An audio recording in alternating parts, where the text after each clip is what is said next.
जितनी लोगों की नीड बढ़ी हुई है उतना लोगों का बजट बड़ा नहीं हुआ है। ऑफ कोर्स ज्यादा लिफ्ट इज ज्यादा कन्वीनियंस। ये एरिया आप हमारे घरों में से तो निकाल के दोगे। जो पहले 2 BHK में रहते थे उनकी नीड अब 3 BHK की हो गई है और 3 BHK वालों की 4 BHK। आप हमें चटाई बिछा के पिकनिक लायक एक डिसेंट साइज का सुंदर सा पार्क दे दो। क्लब हाउस को एक फैसिलिटी से ज्यादा एक मार्केटिंग या सेलिंग टूल की तरह ज्यादा यूज कर रहे हैं। क्योंकि दिल्ली में तो यूजुअली एक ही बालकनी होती है जिसे हम छज्जा कहते हैं। क्या पता किसका तार किससे जुड़ के हमारा पर्पस पूरा कर दे। Hi guys, welcome to property Saransh. This is your host Saransh Seth. दोस्तों, आज की वीडियो में एक इन्फ्लुएंसर या एक ब्लॉगर की तरह नहीं बल्कि अपने अंदर छुपे एक बायर की सोच को बयान करते हुए बना रहा हूं। मुझे नहीं पता इस वीडियो की क्या किस्मत रहेगी, ये किन आंखों कानों या विचारों से गुजरेगी, पर आप लोगों की मदद से मैं एक कोशिश जरूर करना चाहता हूं कि हम लोग मिलकर इस वीडियो को इतना शेयर करें कि शायद किसी काउच पे बैठे एक डेवलपर इस नीड ऑफ द आवर को समझ पाए। सो बेसिकली मैंने अपने सोच के अनुसार कुछ पॉइंटर्स रेडी करे हैं which probably can bring down the cost a little bit. तो आइए मिलके एक ट्राई मारते हैं।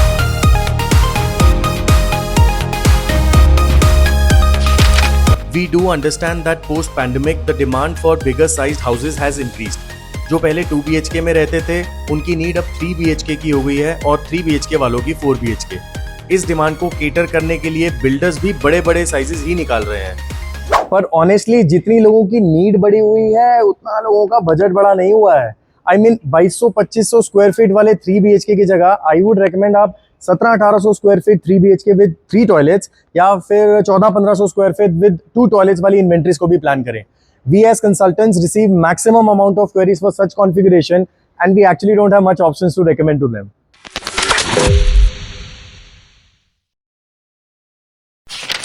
एक लेमैन भाषा में लोडिंग का मतलब होता है हमारे खरीदे हुए यूनिट साइज में से कितना कट के मिलेगा। मेरी समझ के अकॉर्डिंग लोडिंग को सबसे ज्यादा इन्फ्लुएंस करने वाले 2 फैक्टर्स होते हैं। पहला फैक्टर है number of lifts. Of course ज्यादा लिफ्ट इज ज्यादा कन्वीनियंस, पर आप ये 4 यूनिट पे 6 लिफ्ट या फिर 2 यूनिट पे 4 लिफ्ट की आदत मत डालो हमें। ये एरिया आप हमारे घरों में से तो निकाल के दोगे, मत दो। आप सिर्फ हमारे कारपेट एरिया को बढ़ा दो और हम अपनी पेशेंस बढ़ा लेंगे, कर लेंगे थोड़ा वेट लिफ्ट का। आप हमें 4 यूनिट पे 2 लिफ्ट या 6 यूनिट पे 4 लिफ्ट दे दो, ओके हम लोग। दूसरा रीजन होता है मोर ग्रीन एरिया। ऑब्वियसली बड़े से बड़ा ग्रीन एरिया किसे अच्छा नहीं लगता, पर आप ग्रीन एरिया को थोड़ा ऑप्टिमाइज कर सकते हो। आप हमें चटाई बिछा के पिकनिक लायक एक डिसेंट साइज का सुंदर सा पार्क दे दो। वॉक करने के लिए और साइकिलिंग करने के लिए 2 अलग अलग ट्रैक्स दे दो, हम गुजारा कर लेंगे। आप हमारे टॉयलेट्स को छोटा मत करो यार।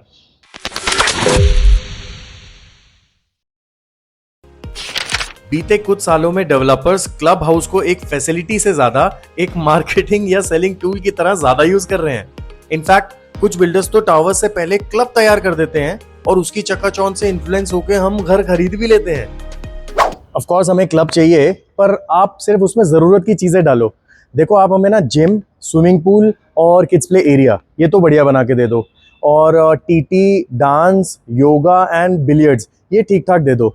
ये meeting room, card room, poker room, barbecue area, club में हाईफाई सलून, 98% टाइम तो हम अपने घर पे बिताते हैं, वहाँ लगाओ आप पैसे। और हम में से तो बहुत सारे लोग ऐसे हैं जो शायद साल में 2 बार जाते होंगे क्लब में, और वो भी ता जदों दिल्ली के रिश्तेदार आन तो उन्होंने वखा के कलेजा साड़ना होए।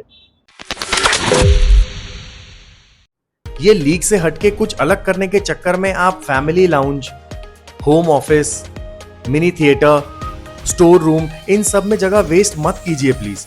और स्टोर रूम को तो आप परछत्ती लॉफ्ट की फॉर्म में ही कहीं ना कहीं इनकॉर्पोरेट करने की कोशिश करिए।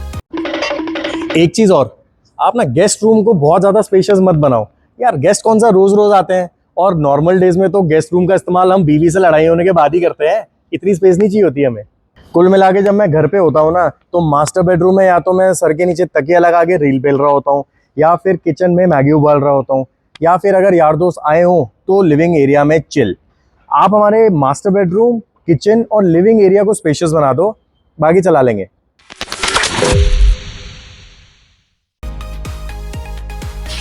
नोएडा की skyline is becoming as flashy as Hong Kong.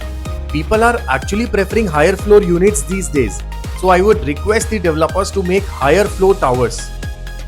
I understand every developer aims to use maximum FAR during construction, but I recommend कि आप number of towers ज़्यादा बनाने की जगह existing towers की height को बढ़ा दें। इससे आपको अपने जितने यूनिट बना के बेचने हैं उसमें कॉम्प्रोमाइज़ नहीं करना पड़ेगा। हम लोगों को कॉमन एरिया वड्डा वड्डा खुला खुला मिल जाएगा।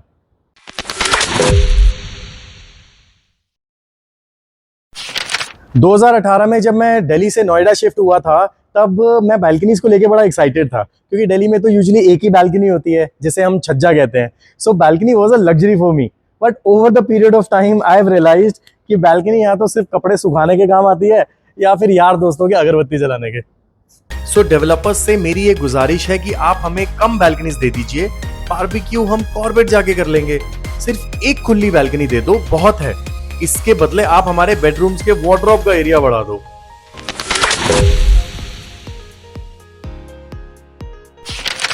आजकल ये फुली लोडेड फ्लैट्स का चलन बहुत चल रहा है। Developers kitchen cabinet, chimney, AC, अलमीरास, फॉल सीलिंग वगैरह वगैरह लगा करके ही दे रहे हैं। बट आई फील वो पुराना फॉर्मूला ही सही था। आई मीन हो सकता है कि आप ये सब चीजें डालने के चक्कर में 30-40 लाख रुपए कॉस्ट में इनकॉर्पोरेट कर रहे हो सकता है यही काम हम 15-20 लाख रुपए में करवा लें। पर more importantly, more than the money, आप हमसे हमारे टेस्ट की फ्लेक्सिबिलिटी मत छीनो।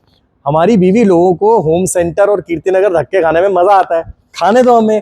आप हमें सिर्फ फ्लोरिंग अच्छी सी बना के दे दो, बाकी चीजें मैनेज कर लेंगे।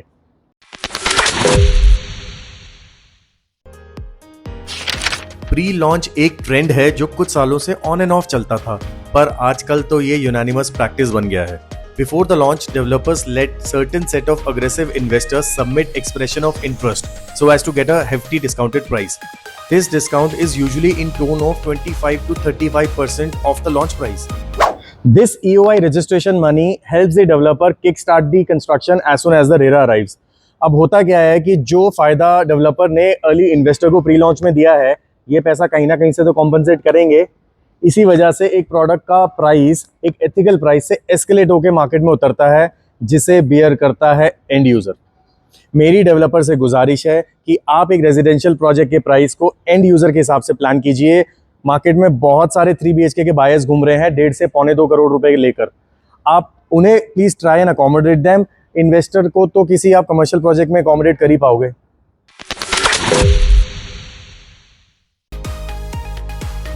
Post-COVID, we have witnessed a massive uptrend in the real estate sector.